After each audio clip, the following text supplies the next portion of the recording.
গতকাল সোমবার দিবাগত রাতে রাজধানীর ডেমরা থেকে নোবেলকে গ্রেপ্তার করার কথা জানায় পুলিশ।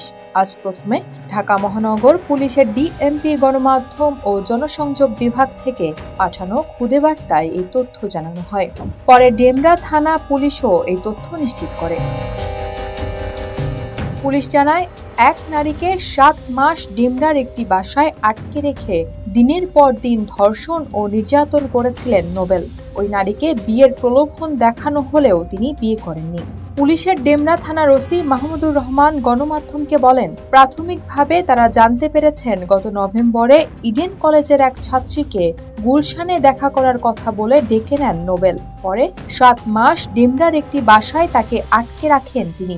এই সময়ে তিনি ছাত্রীকে নির্যাতন ও ধর্ষণ করেন। এসব ঘটনা নিজের মুঠোফোনে ধারণ করেন। এই ভিডিও দিয়ে ছাত্রীকে তিনি ব্ল্যাকমেইল করেছিলেন।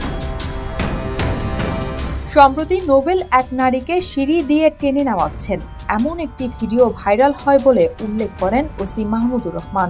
তিনি বলেন, ভিডিওতে থাকা নারী এই ভুক্তভোগী ছাত্রী। ভিডিওটি দেখে ছাত্রীর বাবা মা টাঙ্গাইল থেকে ঢাকায় এসে বিস্তারিত জানতে পারেন। পরে তারা জাতীয় জরুরি সেবা 999 নম্বরে ফোন করে ঘটনা জানান।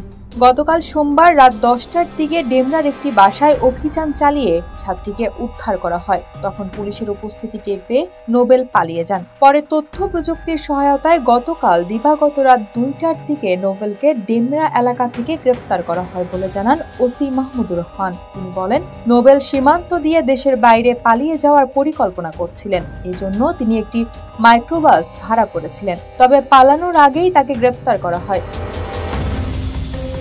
নোবেলের বিরুদ্ধে ধর্ষণ ও নারী নির্যাতনের অভিযোগে মামলা হয়েছে বলে জানান ওসি মাহমুদুর রহমান। তিনি বলেন, এছাড়া ধর্ষণের ভিডিও ধারণ করে ছাত্রীটিকে ব্ল্যাকমেইল করার অভিযোগে নোবেলের বিরুদ্ধে পর্নোগ্রাফি আইনেও মামলা হয়েছে।